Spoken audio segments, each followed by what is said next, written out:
Well, good evening, everyone. Despite what my computer is telling me, the church bells outside my flat have just chimed 5 o'clock, so I think we're good to go.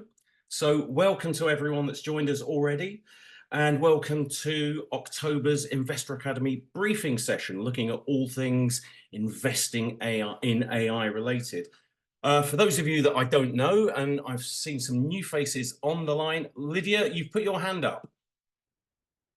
Sorry, no, ignore it. No, okay. Well, we're off to an improvising start already. For those of you that don't know me, I'm Simon Hopkins. I'm a co-founder of Angel Academe, and I am delighted to be joined in the audience tonight, as ever, by our fabulous network manager, Michelle, who's just said hello to everyone.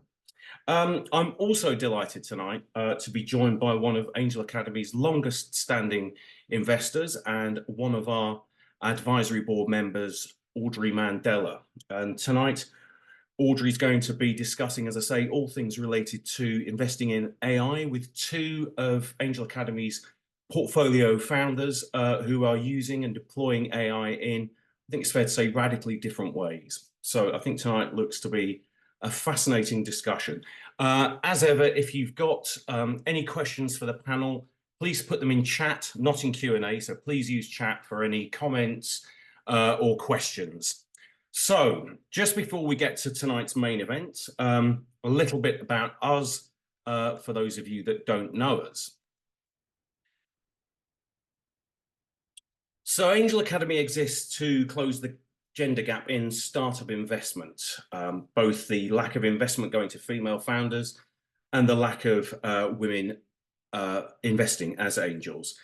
We've been doing it since 2014, so this is we're just coming up on our 10th birthday, and over that period we've seen thousands of pitch decks and presentations, and our members have invested in 51 businesses so far, many through multiple rounds.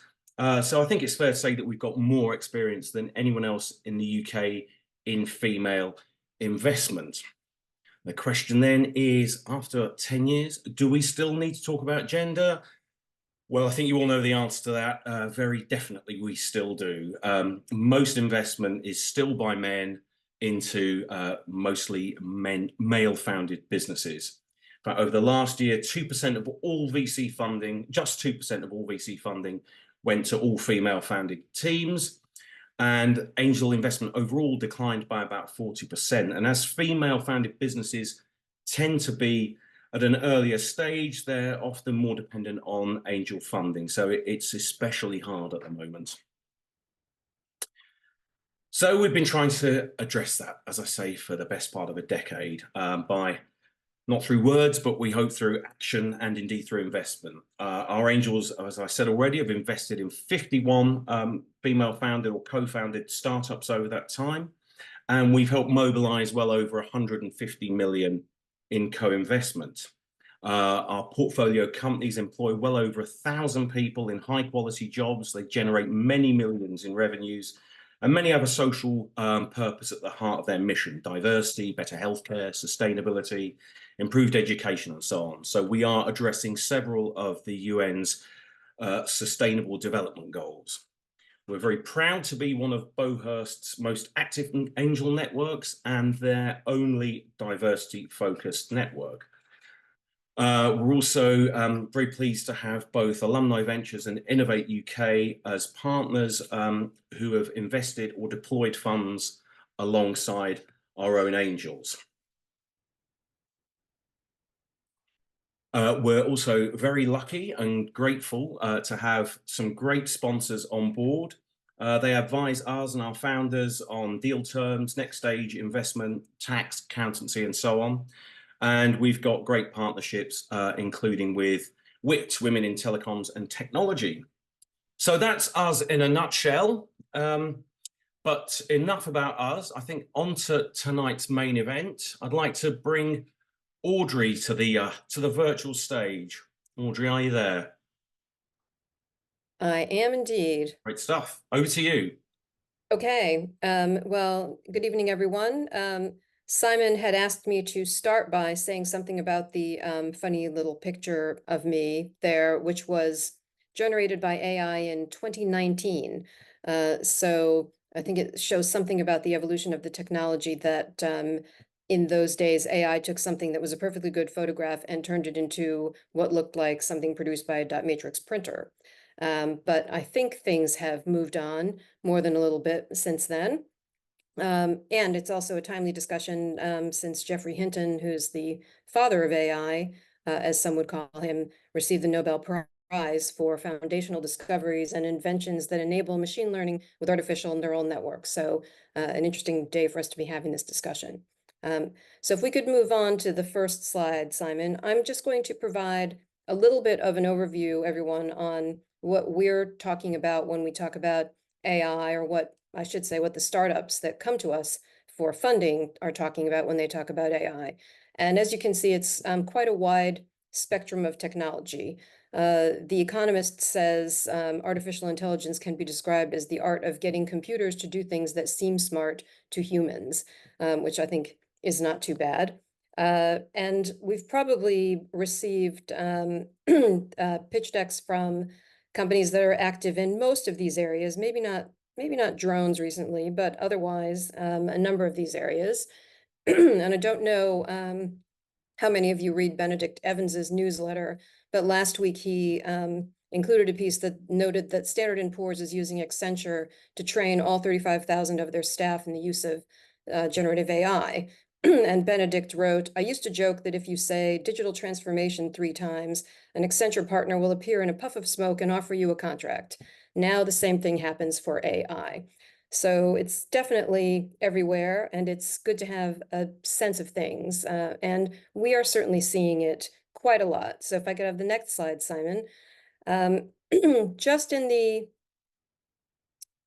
past 3 months, we've had, and perhaps if I can describe the screening process very quickly that Angel Academe goes through, a number of companies come in, Simon and Michelle review the pitch decks and the information that's sent, and then they go into a process of pre-screening.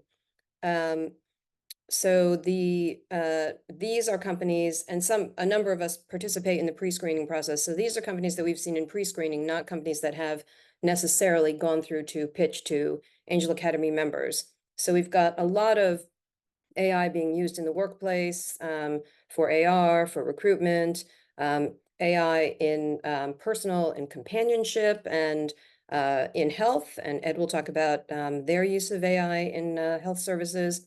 Decision support systems, quite a lot of AI. I would say that probably 3/4 of the companies that we've seen come through to the pre-pitch just in the past few months have had something to do with AI, or at the very least have AI in their name. And I'm sure that it's not bias on Simon's part in any way. So if we could go to the next slide, please, Simon. So it's become essential that as we're assessing startups, we have an understanding, at least to a certain level, of what the companies are actually doing with AI. And so we've developed a list of questions, and this is constantly evolving, and this is really just a subset of the questions that we ask. But these are things that we would expect a startup that's coming to us for funding to be able to answer, either in the pre-pitch or the pitch, or in due diligence afterwards. So certainly, we're very keen to know what problem is being solved with AI and why AI is the right way to solve that problem.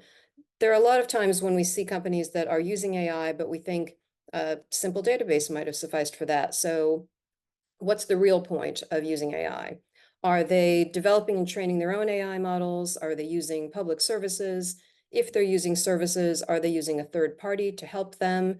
Do they actually train? Where did they get the training data from? Do they have people on staff who know something about AI? How can they be certain that they'll keep those people on board? So there are quite a few questions, and this information is available to anybody who's interested in pitching, and also, of course, to all Angel Academe members who have an interest in potentially investing in some companies that may or may not use AI. So that's a very quick overview of what we've been seeing. And I think to get into more depth, it would be helpful to bring on two Angel Academy investees who did make it through the process and who are using AI in different ways. Lydia Gregory, who is co-founder of Figaro, and Ed Smith, Adora Health. Great. Ed, you seem to be there twice, but so I'd like to start by asking you both to describe your businesses and how you use AI in your solutions. Lydia, I'd like to start with you. I think the world of AI has changed quite a lot since Angel Academy first invested in Figaro in early 2022, and I will reveal that we are investors personally in Figaro. Lydia? Thank you so much, Audrey. Yes, a whole different world. So I'll describe the space we operate in and then how we use AI. So broadly, Figaro is the centralized developer platform for audio intelligence. So what is audio intelligence? So we have a long-term belief that in the same way that now we're very comfortable with the idea that natural language processing and computer vision, they power more applications I think we would have even ever thought about. We believe that audio is next. And that's because there's a lot of information in audio that actually we process automatically as humans, but is not yet understood by machines. And that's everything from thinking of distinguishing whether hearing that glass that's breaking is a window or a glass, to actually working out the genre or the mood of music. And so we believe that actually building audio understanding into machines is going to continue to be useful for many years in streaming services through to XR headsets and even cobots in factories. So that's the very grand vision. That's where we're heading. But today we've been working on building modules that are useful for developers who are working with large catalogs of music. I've been doing that because the rate of audio content creation, it's continuing to explode.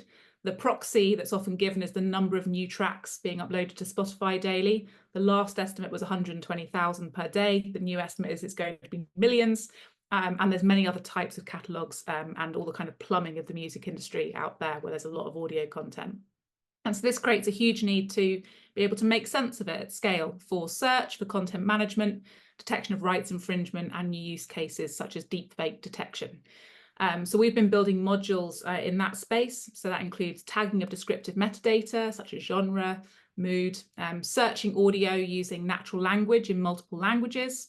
And most recently, we've won an Innovate UK grant for developing what we're calling Voice ID, and we're working on detecting deep fakes of artists singing vocals. So that's the business, that's what we do.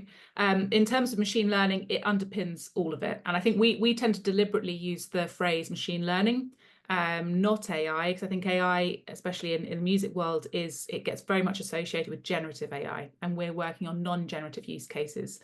So we train models on audio data. Often that data is labeled in order to serve a specific purpose. And primarily it's about extracting information from that audio that is then useful. And I think probably just to perhaps give one other insight without getting too geeky, something that's really useful about building a centralized platform is if you think of a single use case like Voice ID, there'll be a service that we're providing, and under the hood there'll actually be multiple types of machine learning models powering that. So there's a real efficiency to building our platform, because as we're improving Voice ID, those models can also be used to improve search. So models under the hood, and then they're powering different use cases. So there you go. That's what we do. Great.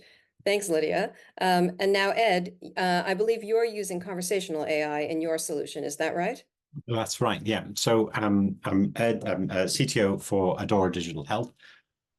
And what we've built is it's actually a hybrid solution of both human and digital services, but we're digital-led services, effectively creating an environment of being able to provide real-time, empathetic, at scale conversation with women to discuss and support around their menopause and their menopause journey. So in the UK at the moment, there are 4.5 million women experiencing menopause in the UK, working women experiencing menopause in the UK.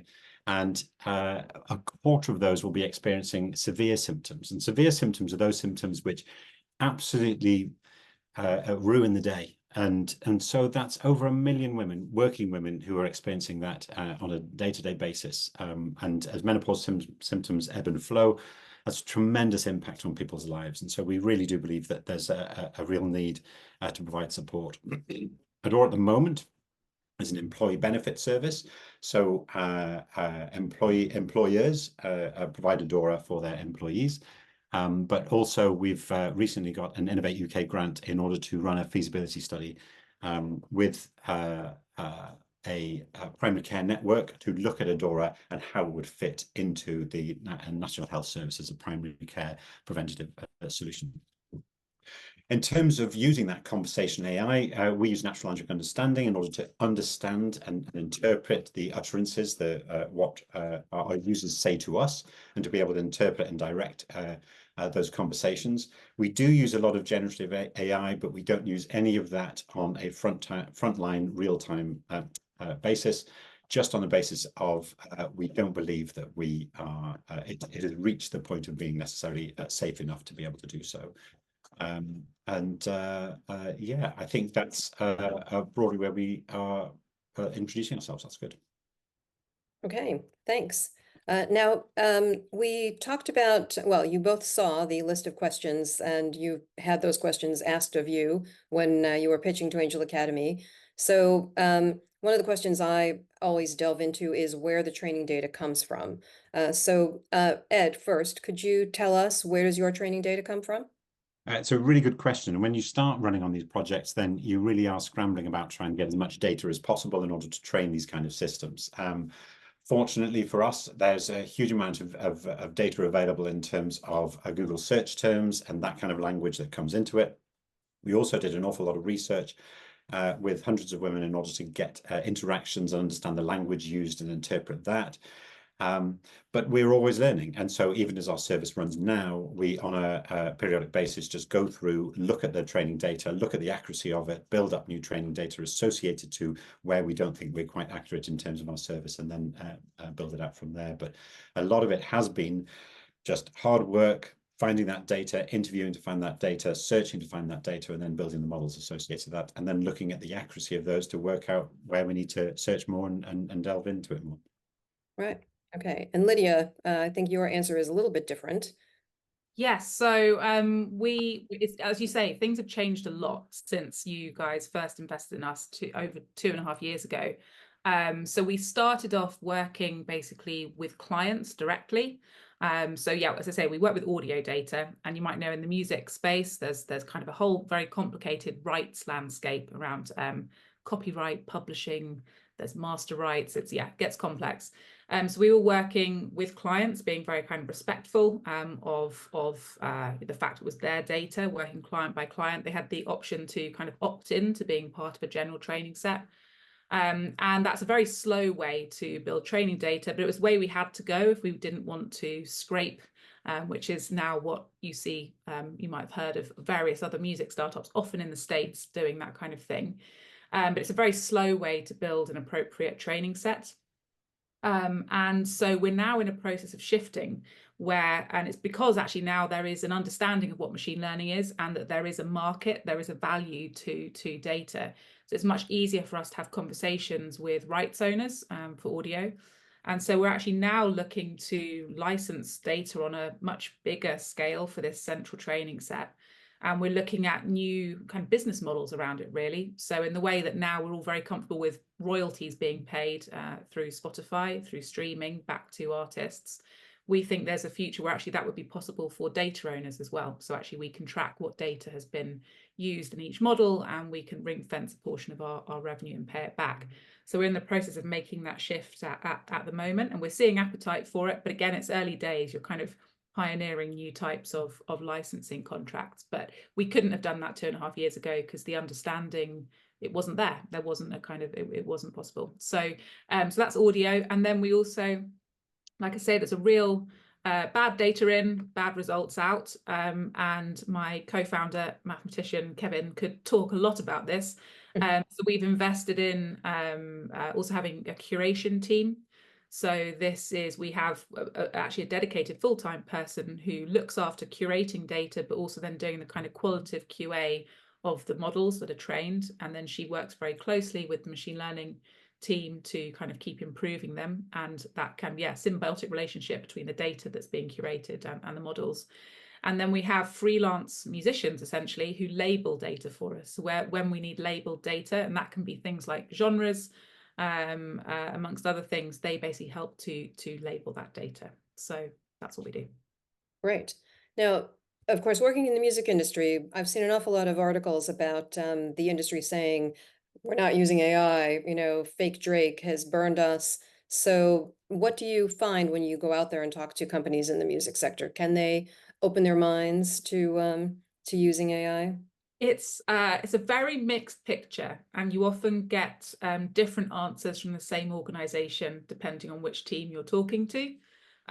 So I think it's fair to say on the kind of generative, this is where we try and make the distinction between the term that we use. We normally try and ban the term AI because I think it has just become so synonymous with generative AI, and specifically in music, there's two services called Udio and Suno, who are well known. They're US based, and they have scraped a lot of data. They're quite open about it to train these generative models, and that kind of rightly so is causing a lot of panic and kind of questions in music. So there was a time, probably kind of a year or so ago, where there was a real panic. But actually, no, there is an openness and an understanding of the broader applications of machine learning and the need for it. So I think we've all been familiar for a long time with what Spotify do with recommendations. We like having automated playlists, and we haven't really thought about the fact that that is machine learning under the hood. They've been doing it for a long time before it was cool. And I think there's many applications similar to that within the broader music space that are really useful. So I mentioned we're working on now being able to detect deep fakes of artists singing vocals. This is going to be increasingly important to detect deep fakes, but also just in general irrelevant content. So you're seeing now, as it's getting easier to create audio and distribute it, platforms are really being flooded, and machine learning is perfect for listening at scale and, as we say, extract information, so we can help platforms understand what content is arriving on their platform, so that they can then make decisions about what they do and don't want. And so we see a lot of people are very keen for those type of applications, which are really helping their business. Well, that is good to hear, because it did seem as if at one point the music sector just wouldn't open their minds to it, given their concerns. Yeah, I think, as I say, I think you find they'll say one thing kind of publicly, but there's often multiple opinions internally. Yes. Now, Ed, in your case, something that we talked about previously was the ick factor. So do your users really want to talk to a chatbot rather than to a person, for one thing? And do any of them have concerns about you using these conversations to continue to train your model? Oh, and Ed, you're still on mute, sorry. My apologies. So to answer the first part of your question, it's it's been fascinating watching the journey of conversational AI in terms of there was a period of time when they were very stilted and very repetitive and really not enjoyable things to interact with. Then you saw there was a sort of flurry of services that were attempting to be human-like and almost pretend to be human, and then you do get that kind of uncanny valley experience of this just feels weird having this conversation. But actually, there's been a lot of embracing of this now, and from our perspective, for instance, we had we do a lot of user interviews, as you can imagine, and so one particular user interview we were speaking to a customer, and they said, well, I sat down with a cup of coffee, opened the Adora app, and it was like a friend taking my menopause in hand. And so when you get that level of empathy, that level of trust and relationship being built up, you can see that you're getting it right from that perspective. There's a real acceptance now, we see, from women to our users in general to use conversational AI, but also to use generative AI. And even in some of our interviews, we're getting feedback that people will sometimes, 3 o'clock in the morning, they just want to talk to somebody. They'll use ChatGPT, Gemini, whatever it may be, in order just to have a conversation. So and even around health aspects where really the user permissions are not there in order to do that. So I don't think there's a sort of an ick factor anymore, but I genuinely do think there's good implementations and bad implementations will always be frustrating, will always be irritating, but good implementations, they tend to be very well accepted now. Right, good. Now, we did talk about some ethical questions, but I noticed that Emma has put a question in the chat, which is for Lydia. So I think I'll go over to that before we get to a massive question like ethics. Is there an advertising application for Figaro, i.e. tracking what people listen to, for how long, when, et cetera, et cetera? Lydia, would you like to take that? I love this question. So we've, so I should say before starting this, I worked in a very early generative music startup back in 2017. So this was really before it was the thing. And even then we were looking at potential applications in advertising. I've been thinking about this for a while. The thing where I believe we'll get to is in programmatic advertising. Again, we're really comfortable that text is changed based on some knowledge about who the viewer is. Images are changed, and now video is changed. But it's still the case that music, if it's, you know, an ad coming out from a big brand, John Lewis or whatever, that there's a single music supervisor who has made the decision about the track that is going on that advert based upon their understanding of the brand values and the ad and what music would fit. And I think we'll get to a point where actually, if you're trying to elicit a response in someone, I want them to feel warm, family values, whatever that is. It's probably the case that a different track will work on me than will work on some, I don't know, young guy in Brazil, whatever. So I think there is a real opportunity for programmatically selecting music, and there's many studies that show the importance of music for creating emotion. So yes, I think there is an application. We have not got there yet. So I have drawn roadmaps. We've done there is an opportunity there. We at the moment, in terms of advertising, where Figaro is used, is in sync catalogs. So that music supervisor who's going to look for a track for an ad will be searching in these specific catalogs. Some of the labels have them. There's also many kind of specially composed music for that. And we can provide search services to those catalogs. So providing tags that enable search, or the actual similarity search, playlisting, search by reference track, etc. And so yes, you can drop in a YouTube link. You might say, I want something like this track, and then it'll find something similar in the catalog that's available to you to license. So yes, lots of applications, but where I think it will go is programmatic. Right. Okay. Thank you for that. Hopefully, if there's any follow-up, Emma will ask. And we do have a question from Mercy about AI applications for the marketing of books, but I'm not sure that any of us are really the right people to answer that question unless one of you has heard about something. Simon, I don't believe we've actually had anybody. We have certainly had people using AI for services to help people find books that are, if you like that, you might like this kind of thing. But I don't know about anything else.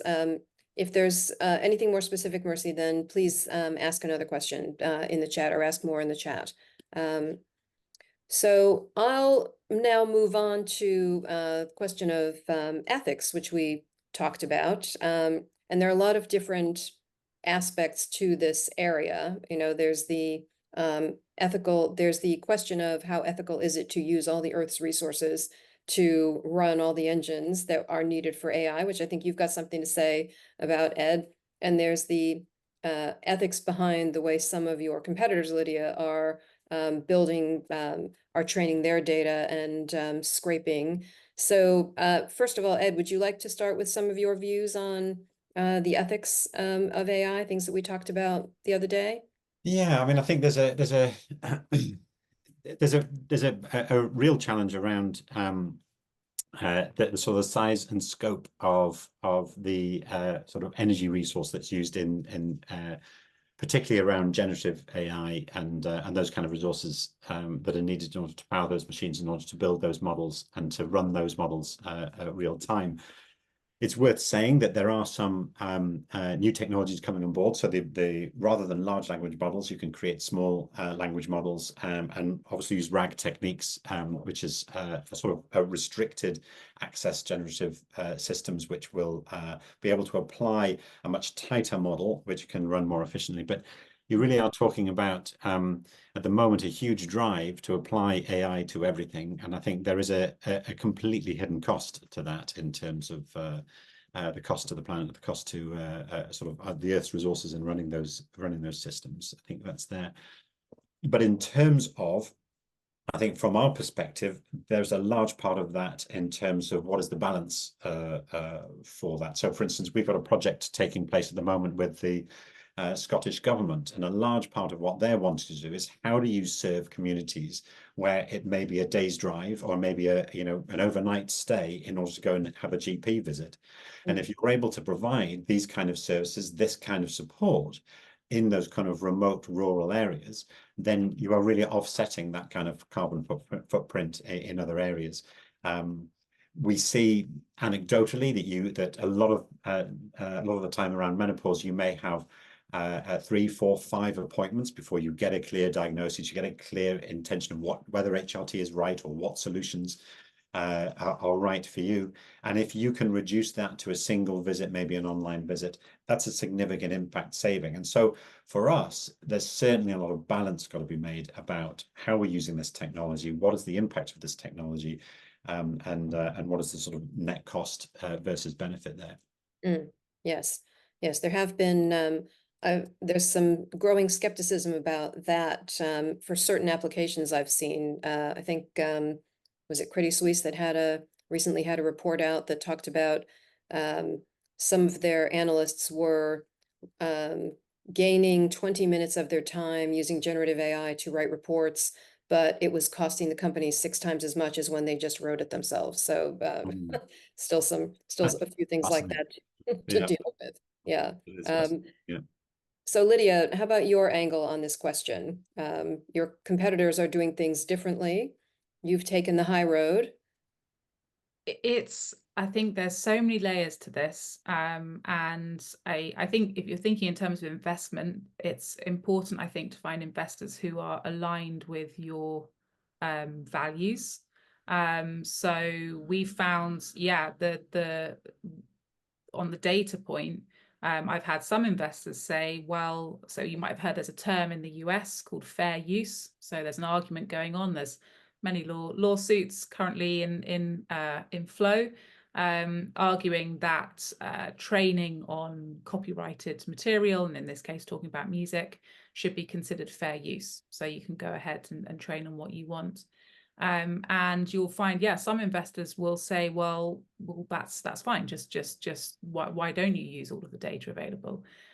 So I think you'll hear many conflicting opinions on this, and I think we're in a stage at the moment, particularly on this kind of use of licensed or unlicensed data. The kind of legal precedents are being set. There's lawsuits open, and it's going to be a little while before things settle down, or even we've got the correct legal frameworks in place, like with the deep fakes of singing vocals. Like you probably heard, the fake Drake was the first one that came out. We've now heard about things like the Scarlett Johansson and the spoken voice, these kind of things. There's in the States, there's a concept of they've got more protection around kind of likeness, but there's really the actually people are still working out what is actually even being infringed when a voice is created. So I'm kind of conflating the legal aspect and the ethics aspect, but I think it's kind of important because we're in quite a state of flux. People are working out what they think is right, what is wrong, how we navigate to a future where things make more sense. So I think it's kind of important to know what you think, and then to have a dialogue with investors to find people who are aligned, so that you don't kind of get pushed in a direction that feels uncomfortable. So that's my take on it. And I think there's some really interesting things going on, particularly so music. There's become friendly with an organization called AI OK, and they're really looking at what it means, this kind of future of working with AI and music. And I think there's many other topics to cover as well, like something we think about, and again, I've only scratched the surface on, and I'd love to spend more time on, is actually our kind of founding principle for music search was actually everyone should be able to find music that meets their need using the language that is meaningful for them. And actually, if we think about training data, we had a Thai folk music catalogue come to us and say, can you help? And we had to say, well, no, because we've never seen that type of music before. So and I think, yeah, actually, if you don't have the correct data, then you're excluding a whole set of people, and there's an economic cost to that as well. So something I've found in the investment process is actually those ethical questions. If you can reframe them as a business problem, it's actually we're missing out on a customer there. It's easier to make the argument to get the investment and put the effort into building for that set of people. So yes, I find from a business perspective, if you can try and tie the ethical issue with a business need, that's often a good way forward. Yeah, that is a good way to think of it. And I think you're right that as investors, we do need to think about this. You know, what will we tolerate? What do we want to see from the startups? When we talked last week, I mentioned a VC firm that will not invest in companies that have as part of their business model selling their users' data. And I think, you know, I'm certainly aligned with that. So it could well be an interesting conversation for us to have among the Angel Academy investor group at another time, of course. We can just add to that. I think there's a really fascinating point in terms of, so we're more in the health sector, and so I've certainly come across startups who are using generative AI right now. There's a particular company looking at the bipolar condition and using actually a RAG system with generative AI in order to provide support and help for that. And the challenge that we've got is a lot of these technologies. There's obviously the environmental aspect, there's the ethical aspect of where people are getting the data from, but also what is the right time to use these for people who are vulnerable. And so you have those kind of ethical situations, those kind of ethical questions to ask in terms of how much risk are you willing to take to be right on the boundary of what this technology can do.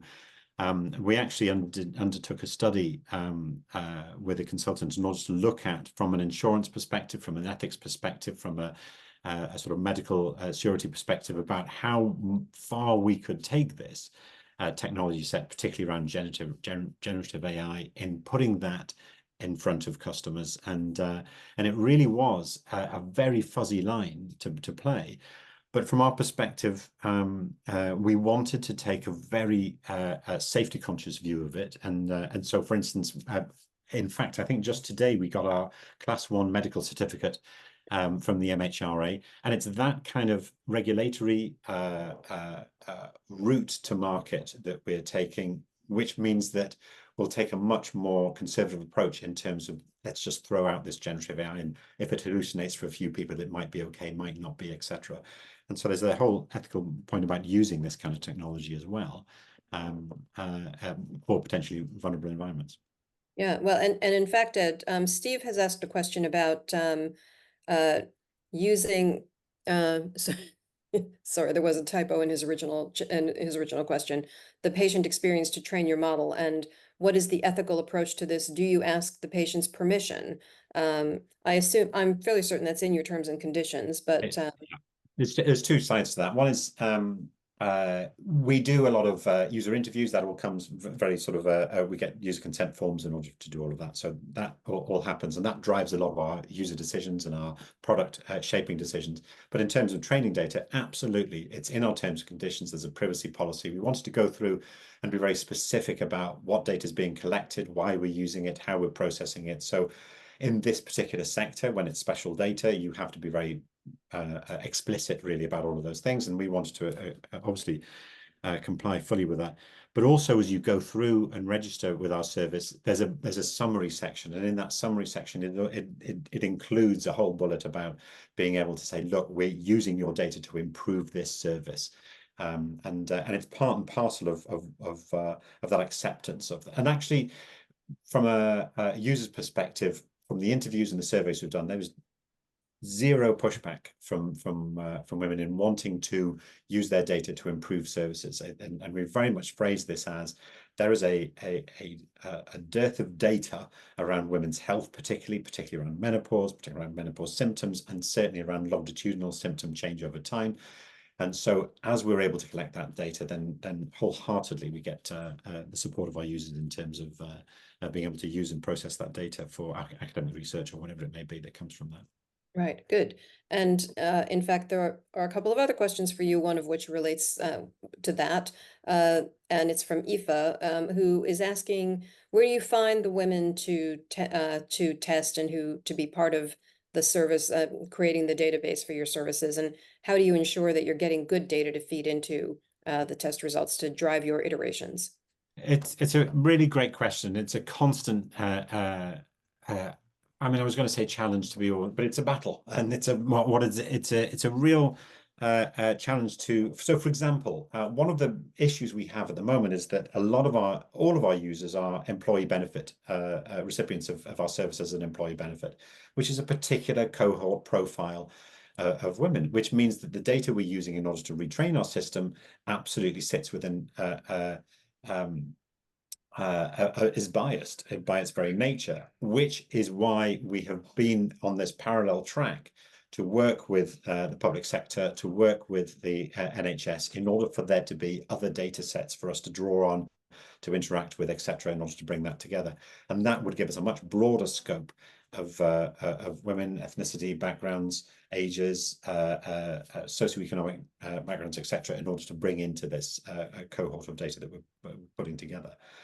And so in putting that data together, it's adjusting, it's looking at acknowledging where that bias may be, searching for that bias, but then also we look at the performance of our service that happens as a result of it. And with natural language understanding, conversational AI, you can measure accuracy, you can measure feedback, and then there's broader service responses that at multiple points through the service, we're asking whether they would recommend this service. So Net Promoter Score figures, which come back very positively. We ask for user feedback constantly, which comes back very positively.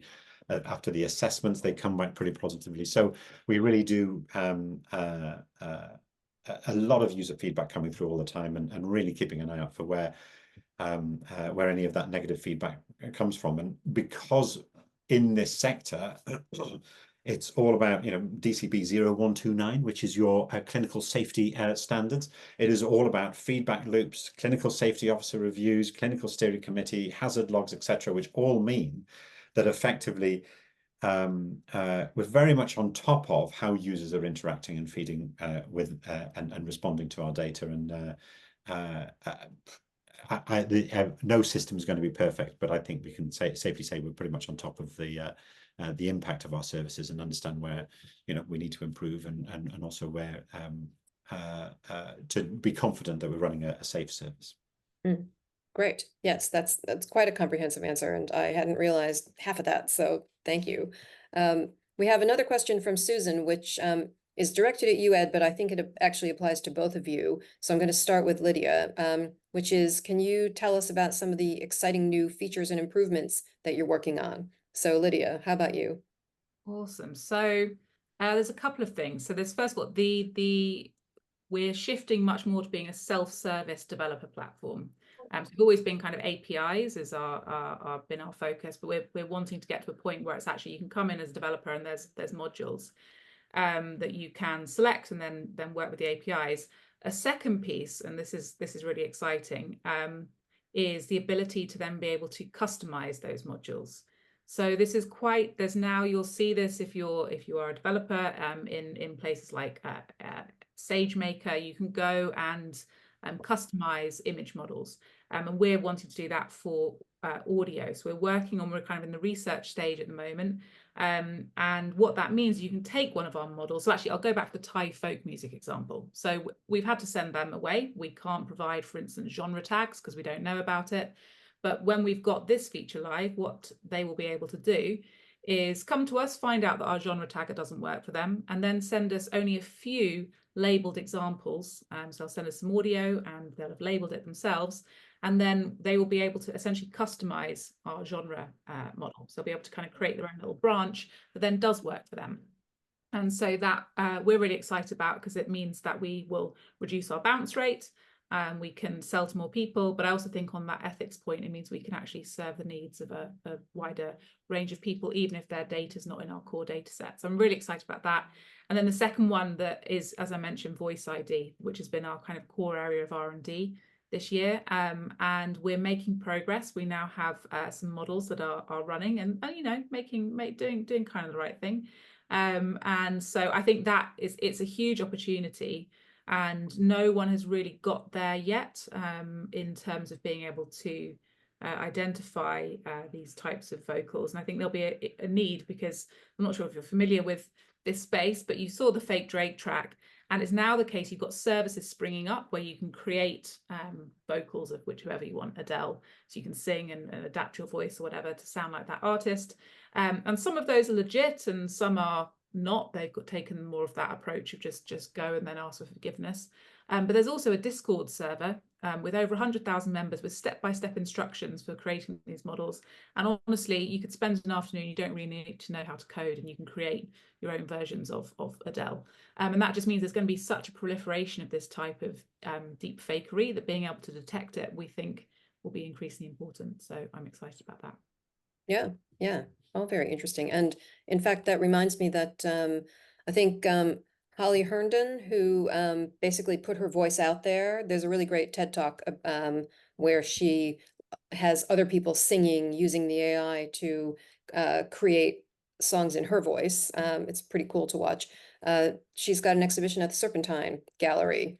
So anyone who's interested in seeing some of her collaborations around that might want to go to that. I'm sure Simon we can send a link to people. I was going to say, she's a complete legend in this space. She's really been exploring it for a long time. And yes, I want to go to that exhibition. It looks amazing. Yeah. Well, maybe we can coordinate. And so Ed, exciting new stuff? Well, I think there's a couple of exciting things. One, from a project perspective, we're kicking off working with the Scottish Government. A large part of that is actually working with 2 NHS boards in order to do an awful lot of workplace research and patient research around menopause and the impact of Adora in menopause in that environment. And it's such an amazing opportunity for us to be doing that in partnership with 2 very significant NHS boards in Scotland, which means that, again, that whole issue of bias and patient feedback and clinician feedback, it's a dream, really, from getting that level of insight back into a company when we're effectively still a startup is really incredibly exciting, and all funded by the Scottish Government, because it's their drive. Effectively, it's 100% funded by them. It's their drive in order to get a menopause solution for the rural communities of Scotland. So that's really exciting from that perspective, and it's a great team we're working with there. But from a sort of an AI technology set, I don't want to talk too much about it right now, because there is a little bit of secret sauce going on in here. But there's a really interesting opportunity that, again, I mentioned this sort of a study that we undertook about where we could sort of set the boundaries of safely using generative AI. And there are some opportunities that we're exploring to really bring 2 models of effectively generating a faster throughput of being able to have customized, very, very personalized conversation that's being generated, but putting it through a model which is a lot safer to use in that environment. And so there's some prototypes coming up with that in the next few months. And what's beautiful about what we've been able to do so far is, in this digital hybrid solution, there's this kind of a chat-shaped box, and that chat-shaped box can evolve and evolve and evolve as the new technologies evolve. And it's such an exciting time to be involved in conversational AI, that we can put those pieces together. And what's really gives us confidence that we've got the right space and the right solution is, as all of this technology is evolving, what you need is you need a sort of a directional generative AI, rather than a I have menopause, what should I do? It needs to guide you through a process. It needs to bring you to conclusions. It needs to bring you to the right destination so you can have the right conversation with your GP, or have a good understanding about where you are in your journey, or having the data available for you to evaluate what medications or exercise regime or caffeine regime is working and not working. And so that kind of directive generative AI is really a lovely spot for us to be working on in the future. So it's pretty exciting. Yeah, yes, I'm sure that would be very helpful. And as someone who's a little too old for your product now, I wish it had been there at the time. So we don't have a lot of time left, but we don't have a lot of questions in the chat yet. Or people, if you do have questions, please jump in because we're getting toward the end. But there's another thing that I keep thinking about, which is this lack of talent, or it's a fairly small pool of people still who have expertise and knowledge in AI, and we've seen a number of the big guys doing these acqui-hires, taking the staff of companies, but not necessarily buying the company, which is not always good for the investors. There was one that Amazon did where they did a licensing agreement so that investors could be made whole, but Microsoft has done some, from what I understand, where that has not been the case. Is this something that concerns you, finding enough people to continue to grow your businesses and then potentially having them torn away from you by some of the big players as they look to grow? Lydia, do you want to start? Yeah, so I think what's interesting with the way the space has evolved while I've been in it is I think the meaning of AI talent is not as clear anymore, because I think in our case, yes, we're training models, as I said, and that basis of our business is being really good on the tech front. And for that, you do need a machine learning scientist or two who've got PhDs and have really studied at that kind of deep level.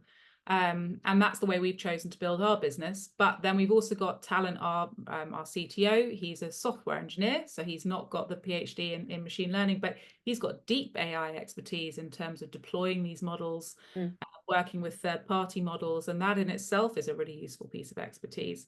And then we've got, as I mentioned, we've got our data team, and particularly the person who manages that team's got really deep expertise now in curating data and working with the machine learning team. So the thing I'd say is I think in those, you're seeing a real consolidation where the big tech players are poaching that kind of machine learning scientist talent. But I think there's a lot of business opportunities now. There are more third-party models to work with them without needing to be actually a machine learning scientist. So that definition of AI talent, I think, has diversified.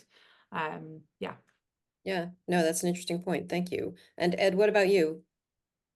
Well, I think to some degree I've been lucky that some of the people I've worked with in the past have decided to follow me along, and so I think it's been a nice ability to sort of bring a team that already knows how to work together and put that together. And alongside that, what has been astonishing in working in this area around menopause is that there is just this pool of talent who are passionate about this subject. And so it has been really surprising the amount of pro bono advice that we get. Just last week, we had an Adora sort of conversational AI workshop where some of the people working on the world's largest conversational AI systems joined us and just wanted to contribute. And they opened up the conversation, their introduction piece, and they said, look, we've been working with you for a while. Just want to let you know we're passionate about this. We love the fact that we're using this conversational AI for something different. We are using conversational AI in a very novel way within our product as well. It's something that you can't really blow your trumpet about, because who knows enough about conversational AI to be able to say, yeah, that's quite interesting.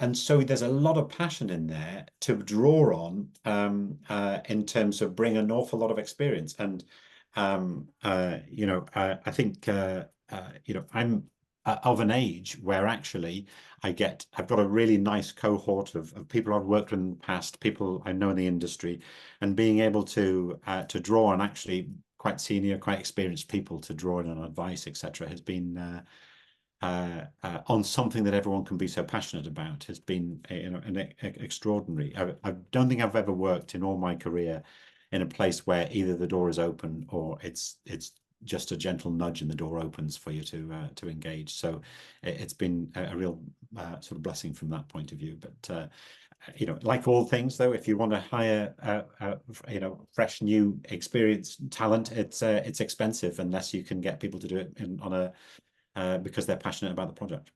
Yeah, yeah. Well, something else that we investors need to be aware of and understanding about. So I think that's probably a good point at which to wrap up, because we are just 6 minutes away from the time. So I'd like to thank Lydia and Ed and turn over to Simon.